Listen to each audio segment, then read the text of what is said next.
Yes, we're back with another episode, another rider. Today we have Robert in the back, and he is what's your title, Robert? So technically I'm a client engagement manager. And in layman's terms, that means? I help people, it's an account manager. I help people open their own companies in the UAE. Okay. So are you who want to move to Dubai and start a business, or you have to have a business before you move? No, you don't have to. No, you can have an existing business and move it. You can come and start fresh. You can open a branch. It's completely up to you. So Robert's the man to talk to. I'm not sure if he does private jobs. I think you should do. Off the back of this, and people say, "Oh yeah, Robert." Yeah, maybe. I mean, I do have a consultancy company that helps people move out there as well and understand for marketing, HR, PR, and sales coaching in the UAE and how to do business, especially in Dubai. When a company or an individual comes to you, what's the first question you ask them? Why do you want to move? And what's the first one? And what's their usually their response? Tax. Tax is normally the first response, but then quality of life. You know, if you look at it, the UK is expected to lose, I think it's 6,700 millionaires due to taxation and government policies and things like that. Dubai will have a massive migration. But when you look at millionaires, and look, we deal with everybody, I want to be really clear about that. But the majority of our customer base are just normal people. But when you deal with millionaires, what they care about is not tax. They care about quality of life. They care about, is it clean? Is it safe? Is it secure? And for me, that's what the UAE offers. Oh. So how long have you lived there? Nearly 4 years. I've lived there directly. I've been doing business in and out since 2015. And what were you doing before you left?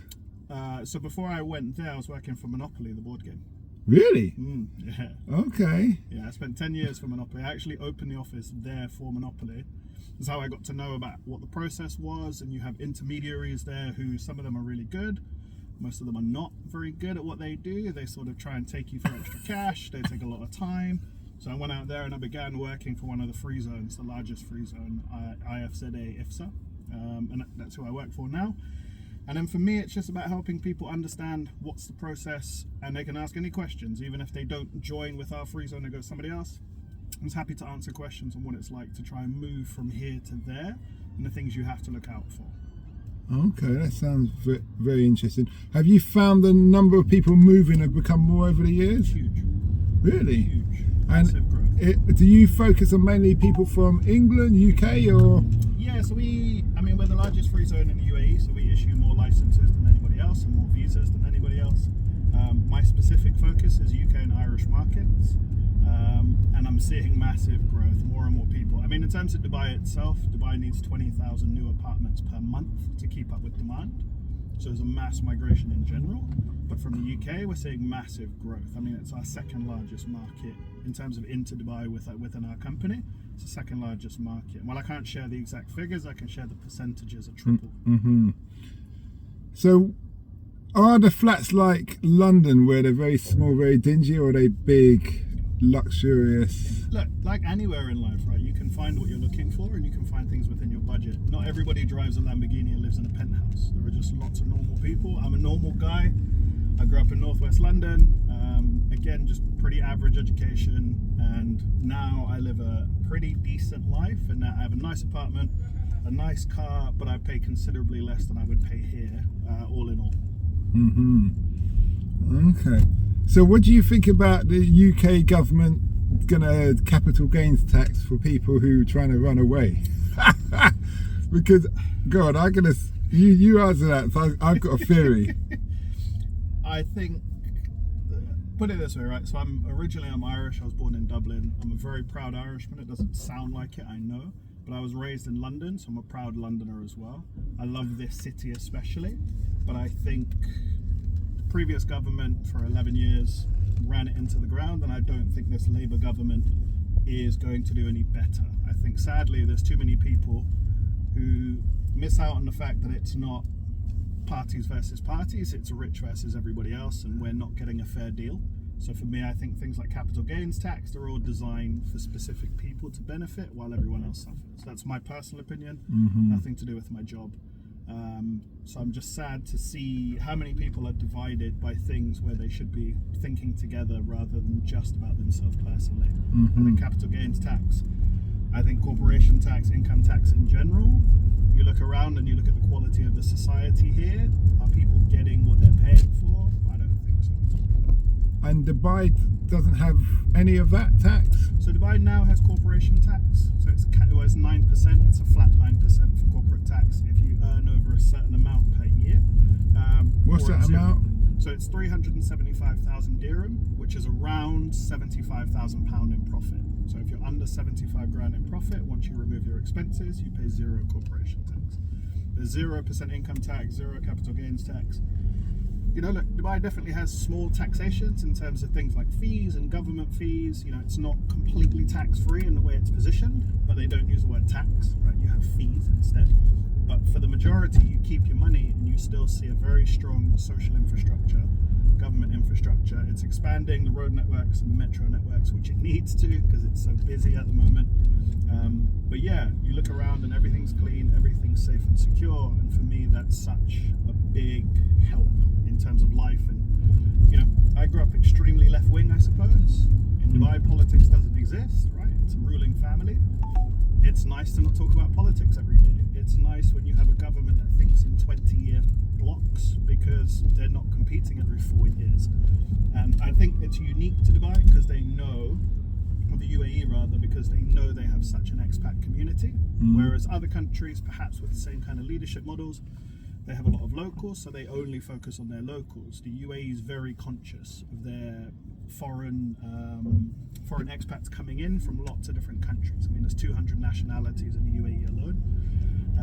So they're very conscious on how they try to balance that to provide the right social environment whilst also maintaining traditional cultural values, which I agree with. Family unit, respect, communication between people. I agree with all of those things. Have you ever had to say to a customer, I don't think Dubai is for you, based on what they say? Yeah. And what have they said that makes you have to say that to them? I think, you know, Dubai's had a really interesting upturn. There's lots of UK influencers that go to Dubai. There's lots of interesting press around Dubai and what people do, what they get paid for. It's sort of like crypto in that everyone thinks you're going to get rich quick if you go to the UAE. It's not accurate at all. Some people are just very blinded by the idea of, I'm going to drive a Ferrari and I'm going to be on the palm all the time and, you know, I'm going to do this and that, and it just doesn't work like that, right? Like everything. There's a lot of fakery in the UAE as well. I think my job is to show people that there's a reality to it. You have to be good at what you do. You have to invest. You have to be honest. Otherwise, you'll get found out really quickly. And even those who are still scamming their way out there, their time will come very quickly, I'm sure. I think UAE in itself, talk about crypto, has introduced VARA, Virtual Asset Regulation Authority, to make sure people like who are involved in crypto, for example, are not out there scamming, because it seems to be a place where a lot of people went to when they made their money, whether legitimately or illegitimately. So I think the UAE government is working really hard to shed that feeling. And then for those people who just think they're going to come out and they'll be spending money and whatever, it's just not accurate. Okay, I'm with you. So what usually happens to them when the government finds them out? Do they get thrown in jail? They get deported? In that order, yeah. It's normally fine, jail, deported. Fine, jail, deported. So basically they strip you of all your money.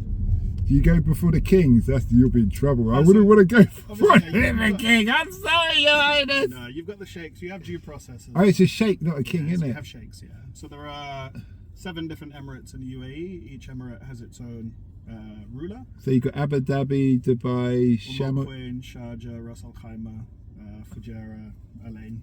So you've got those. Whoever basically runs Abu Dhabi runs the country. So that's the president of the country. But no, you go before a court. And they're all family. So it's like he has 7 sons or something? No, not necessarily, no. There's no one guy above all of them? The ruler of Abu Dhabi would be the one who oversees for the country on behalf of the country. So Abu Dhabi is the main place? Abu Dhabi would be classed as the capital, yeah. Because when I was there, the houses in Abu Dhabi were phenomenal. Every house was like a mansion. Certainly when you see the villas and the townhouses, sure. Yeah. I think, but again, it's like everywhere, right? Dubai and Abu Dhabi have poor places as well, where you have workers and things like that. I think. But the Arabs, those Emiratis, they all seem to be living well. Not always. You don't think? No, Okay. well, it's not only not things. So it's, that was my perception for a Okay. while. And then you go out and you see people, and look, I think they're 20% of the population there, right? There's 11 million people nearly there. 2.5 million are Emirati. They are spokespeople for their country, so they're well aware of that, which means they are required and expected to behave in a certain way that's tolerant and acceptable and friendly and polite. But when you begin to speak with them, you realize, one, they're normal people. Sure, like everywhere, they look after their own first, or like everywhere should be, they look after their own first. Mm-hmm. But there are definitely poor Emiratis or less wealthy Emiratis. Okay. What have you learned from living over there that you wish you knew when you had started? Funny enough, so when I went there with Monopoly, and look, the company was great to go with, I want to be really clear about that. I wish I'd have known that I could have opened my own company and asked them to hire me as a consultant, which would have put my visa in my own hands versus being put in the hands of a company. And that was one of the reasons why I decided to get into working for Free Zones, because it gives you freedom of movement, freedom of control to live there. A lot of people talk about residency versus citizenship, right? But again, I'm Irish. I have no right to citizenship in this country. So for me, I'm not worried about the idea of working on a 2 or 3 year visa, because if I have my own company, I can sponsor my own visa anyway. It's not that expensive in the grand scheme of things. And then I'm in control of it. And as long as I'm a law-abiding citizen, which I intend to be everywhere I go in the world anyway, I'm not going to have any problems. Okay, that's really good. For someone who wants to move to Dubai, what advice would you give them to getting their life in order? Yeah, I think it's a good question. I think first and foremost is understand what kind of lifestyle you want to live, understand what bracket you fit into. Normally what happens when people move to Dubai is the first 12 months they overindulge and they splurge, and they don't see the exchange rate of their money. They still think in terms of pounds rather than in local currency in dirham. And they beach clubs constantly, brunches, everything. They're trying to live the high life. Yeah, Big and then what you pimping. notice is, like, Sunday to Thursday they're eating ramen noodles, and then Friday, Saturday they're splurging on yachts. And then before you know it, you get offered lots of opportunities for money in Dubai, right? You'll get credit cards galore and this and that, and then suddenly they find themselves in debt. So I think it's really important is understanding your financial habits before you go there, because Dubai is unforgiving. If you're in debt, it's problematic. You've got to be really careful. And look, I fell into the same trap as well to a degree, and then kind of worked my way out really quickly and recognized it. So it doesn't matter how smart you think you are, everybody's susceptible to it, because you want to keep up with things. And if I give you an example, 2 weeks ago, Friday I had off. I went to the mountains on Friday, to the beach club on Saturday, and I was in the desert on Sunday for a barbecue with friends. And I'm like, I grew up in Northwest London, and this was my weekend. And it's just a normal weekend, right? It's not. What mountains? So I was in Ras Al Khaimah. I drove to Ras Al Khaimah, and I was in Jebel Jais in the mountains there. So Dubai itself doesn't have mountains, but people need to learn when you go, don't just stay in the city. Grab a car, drive. You've got Hatta, which is an hour away. It's one of my favorite places. You have the Hajar Mountains and the border with Oman. It's an hour and 10 minutes drive from the center of Dubai. Ras Al Khaimah is straight up the coast, an hour and 45 minutes, 2 hours. You've got Jebel Jais, beautiful mountains, incredible weather variation. It's winter now in the UAE, so all the desert camps will be opening. In terms of like cafes and restaurants in the desert, they're pop-ups for 6 months. Because it's not too hot in the it's winter. beautiful. Yeah, I mean, like today it's still 32, 33 in the daytime, but in the evening we'll drop to 25. You go to Ras Al Khaimah, it's probably 20. You'll need a hoodie, depending on what you like, right? You'll need a hoodie. You go, you have barbecue in the mountains with your friends. I think that's important. But to come back to the question of what do you need to prepare, you need to understand your finances, your expected quality of life. I think it's important to research what are the employment laws. If you're going out there looking for a job, the employment laws are a bit different. If you open your own company, you have more control of that. But it's not just going to happen immediately, right? You've got to build networks, and networking is really essential in Dubai. So attending lots of events is going to be important for you, regardless of your industry. And then being genuine, to be honest with you. Otherwise, you will get absolutely chewed up and spit out. That city can be very, very quick if you think you're too smart. You'll get eaten alive. Oh, so if you're think a genuine person, you're fine. Okay. So if you must be able to back what you say. Absolutely. And you're not trying to turn people over. I mean, you can try that, but the consequences are swift, and they're normally quite extreme. So it just depends on what kind of person you are. But if you want to live a good life, if you want that security, if you want that safety, if you want to keep your own money, if you want to build and you know how to spend wisely or save wisely, I think Dubai is a great place. And like everywhere, it has its problems, but where doesn't? Would you come back to live in London anytime soon? Never. Or Ireland? Never. So Dubai's going to be your home. Dubai is the plan. It's the plan for me to stay there for sure. I know lots of people come out and they want to do 2-3 years. I get it. They want to stack. It's completely up to them. For me, is that realistic though, stacking? Yeah, you can do. If you're smart, you can do. Listen, so no parties, no Lamborghinis, just earn money. You can indulge in that as well. You can still live life, but if you want to do that every day or every weekend, well, you're going to run out of cash fast, right? Again, I just think it's not getting sucked into the lifestyle and recognizing that there are layers to that lifestyle. Most of those people doing that are either doing it on money that's not theirs or money that doesn't exist. Okay. And are you better off going there as an employee or as someone who's going to start your own business, visa-wise? Depends where you are in your journey in life, right? If you've got some money put away in the bank here and you want to make it work for you and you've got an inkling to be entrepreneurial, then I think starting your own business is better. Depends on the kind of industry you're in as well. Like there are some jobs that are really well paid, but service and hospitality is not, because you're competing against demographics who are more than happy to take half the salary. So that's why I think the research of your industry is important.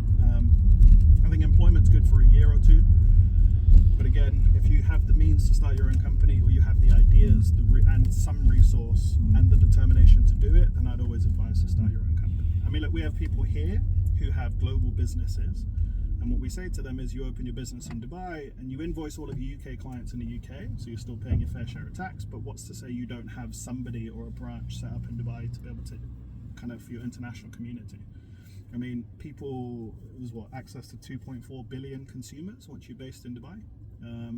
So why not have that as a secondary option where you can look after your money a little bit more? It's completely up to you. We're not advising anyone to avoid paying taxes. Obviously you pay your dues, you do what's necessary, but we definitely have customers who have bases between there and here, and they spend 6 months a year in Dubai, 6 months a year here. For them it's nice, it works. So there's also hybrid options that people have as well. I understand. Well, thanks a lot for that. That's very informative. Where can people find you if they want to consult with you? Yeah, so you can email me on Rosborne, ROSBORNE @ifza.com. That's ROSBORNE @ifza.com.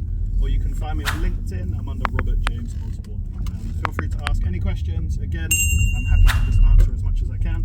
I just want to provide a rational, reasonable voice for people who are interested or have already moved in Dubai and in the UAE. Well, thanks a lot for that, and I wish you well. Thank you.